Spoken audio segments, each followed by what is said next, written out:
감당할 수 있을 것 같았는데. 그래서 충분한 돈이라는 건 과연 얼마 살지 못하고 죽는 거죠. 빚 권하는 사회라고 하는 게 돈으로 행복해지기 위한 돈 인문학 토크쇼 돈은 머니. 금융과 행복 네트워크의 의장 정운영입니다. 명지대학교 경제학과 김두월입니다. 희망 만드는 사람들 대표 김희철입니다. 쭉 고정 한국금융복지정책연구소 박원주입니다. 안녕하세요.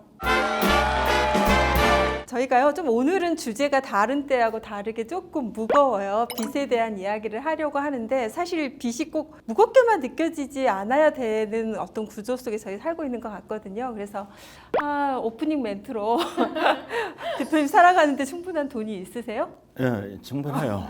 오, 그러세요? 충분하다고 하시고요. 없으면 없는 대로 살고 있으면 있는 대로 쓰고. 교수님 어떠세요? 뭐 힘듭니다.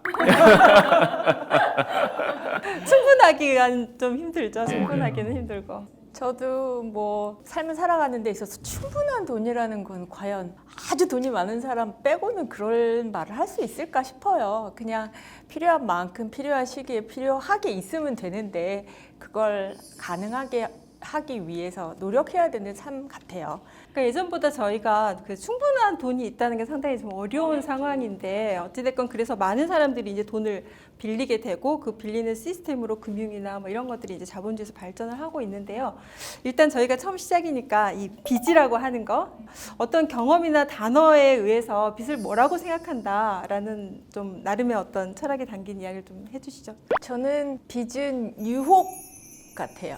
달콤함이잖아요. 어떻게 보면 왜냐하면 지금은 소비 사회이잖아요. 너무 많은 것들을 필요로 하는 사회인데 그걸 가지기에 충분하지 않는 거죠. 예전보다 훨씬 간편한 시스템으로 돈을 얼마든지 잘 빌릴 수 있는 세상이기 때문에 소비를 컨트롤하는 것을 넘어서서 그 빚을 컨트롤하는 것도 상당히 어렵다. 어려워 말이. 빚은 유혹이다. 빚은- 딱 한마디로 빚은 얘기해서. 간단해요. 네. 내가 돈이 필요할 때 없으면은 남한테 빌려 오는 걸 빚이라 그러는 거예요. 그렇죠, 그렇죠. 세상에 많은 물건들이 좋은 측면과 나쁜 측면이 있는데 빚이 가지고 있는 좋은 측면이 무엇인지와 나쁜 측면이 무엇인지를 좀 잘 생각하면서 생활을 해야 되지 않나 생각을 합니다. 빚이 좋은 측면이 뭔지를 생각해보는 제일 좋은 방법은 빚이 없는 사회를 생각을 해보는 것인데요. 필요할 때 빚을 질 수 없는 사회는 사람들이 굉장히 고통스러울 수 있다는 거죠. 그런 의미에서 빚은 없는 것보다는 있는 것이 좋은 건데 잘못 사용을 하게 되면 많은 불행을 가져다 줄 수 있는데 그러지 않도록 노력하는 것이 병행해야 된다는 면에서 보면 그거는 우리 사회의 많은 현상들과 똑같은 원리가 아닐까 생각합니다. 나쁘게 사용하는 것보다는 좋은 것으로 할 수 있으려면 원리를 잘 알아야 되잖아요. 그래서 빚의 그 원리라고 하면 어떻게 잘 좀 쉽게 설명 좀 해주세요.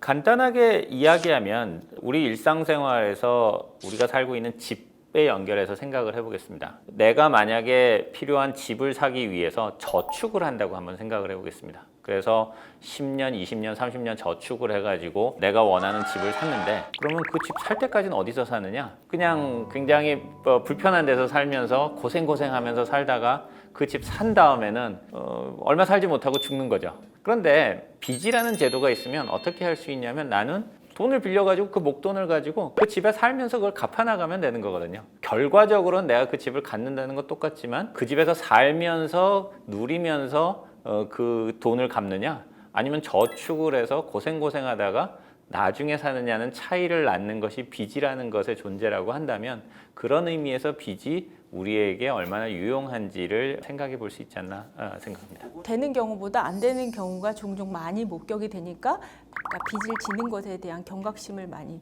고조시키고 있는 그런 세상이라는 생각은 들어요. 인플레이션이 막 심하면은 빚을 많이 줘도 나중에 갚는데 그 어려움이 훨씬 적어요. 근데 지금은 그런 시대가 아니에요. 성장 시대가 아니기 때문에 빚의 부작용이 많아지는 시대가 돼서 오늘날 빚에 관한 고민들이 많아지고 있고 그런 것 같아요. 빚 자체가 좋다 나쁘다라고 이야기할 수는 없는데 내가 이제까지 보니 이런 것은 되게 좋은 빚이다. 이런 거는 별로 안 좋은 빚 같다라고 하는 사례들이 있으면 간단히 좀 말씀을 해주세요. 그럼 어떤 기준에 의해서 구분할 거냐? 저는 감당할 수 있느냐 없느냐를 많이 얘기하는 것 같아요.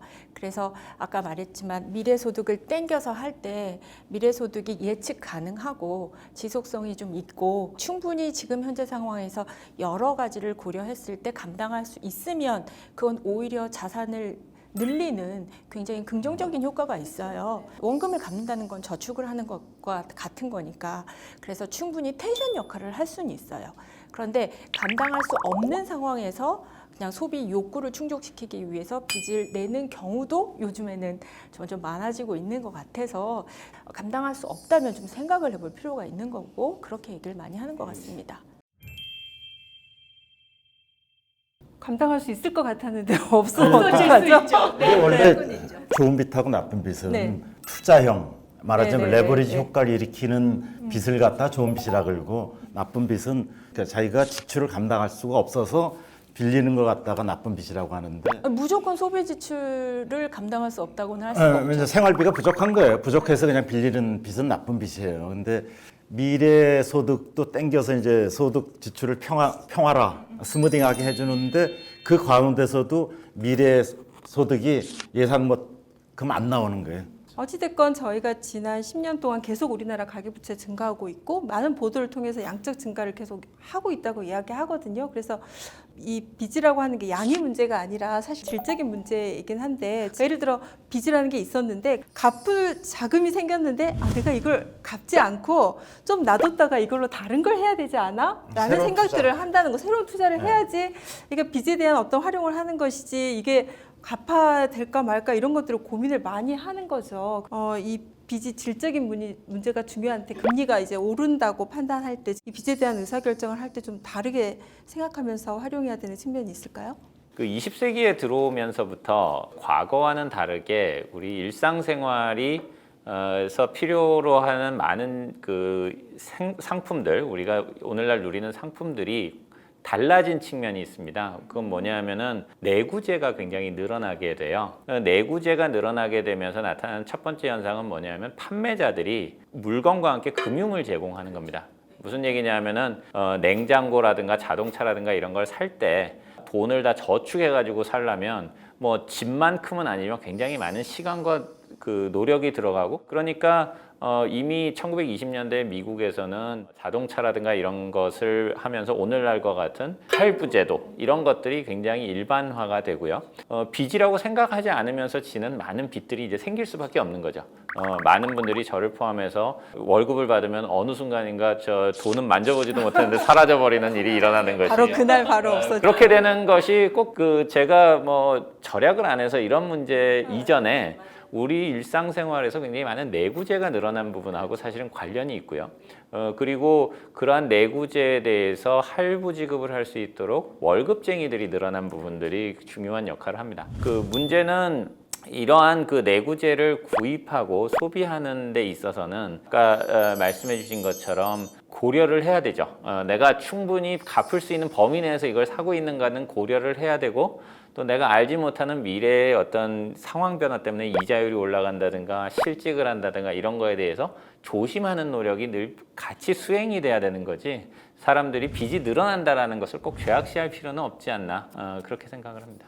네, 실제적으로 그러한 것들을 잘 고려해서 빚을 활용해야 된다는 것이고요. 실제 이제 두 분 현장에서 더 뜨끈뜨끈하게 만나시잖아요. 내가 아는 사람 중에 빚 이렇게 활용해서 엄청 행복해진 사람 또는 불행해진 사람 있다. 이런 거 뭐 재밌는 저는 에피소드 있어요? 일반적인 근로소득자 맞벌이, 그러니까 특별히 소득의 위기 상황을 경험할 가능성이 좀 낮은 사람들을, 그러니까 보통 사람들을 상담을 많이 하면 빚은 굉장히 좋은 역할을 할 때가 많은 걸 목격합니다. 그러니까 예를 들어서 아직까지도 우리나라 사람들이 빚을 진다라는 건 되게 꺼려하는 요소예요. 그러니까 어쨌든 빚은 빨리 갚아야 된다라는 고정관념이 윗세대가 그래서 저희가 머릿속에 이제 있기 그런 때문에 일단 빚을 내면 그 빚을 어떻게 하면 빨리 갚을까 그런 생각으로 인해서 소비 지출을 컨트롤하고 어쨌든 원금을 계속적으로 안정적으로 지속적으로 갚아 나감으로 인해서 자신이 자산이 올라가는 그런 구조를 많이 경험을 했어요. 그래서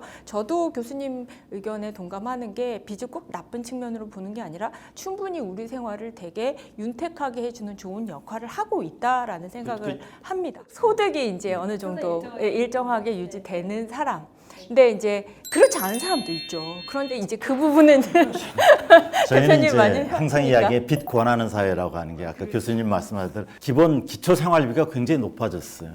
지금 왜냐하면 스마트폰 해야죠, 또 테이크아웃 커피 해야죠, 가방 하나 있어야 되죠. 근데 예전에 그거 없어서 살았는데 지금은 남하고 비교해가지고 이게 없으면 나는 엄청나게 불행한 거예요.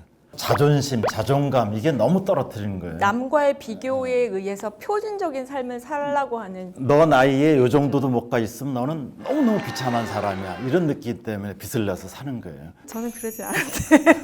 또 최근에 느끼는 거 이제 저희가 희망받는 사람 출발은 청년층의 빚으로 고통받는 사람 상담해 주는 거였는데 요새 중산층이 내려오는 걸 되게 많이 봐요. 그건 뭐냐면은 투자의 실패. 금리가 낮으니까 빚을 안 갚으려고 들잖아요. 근데 빚을 안 갚고 활용해도 금리가 낮다는 건 투자할 때도 투자의 수익률이 높지 않다는 사회거든요. 근데 그거를 옛날 투자의 방식을 생각해서 조급해요. 그리고 지금 미래가 다 불안하잖아요.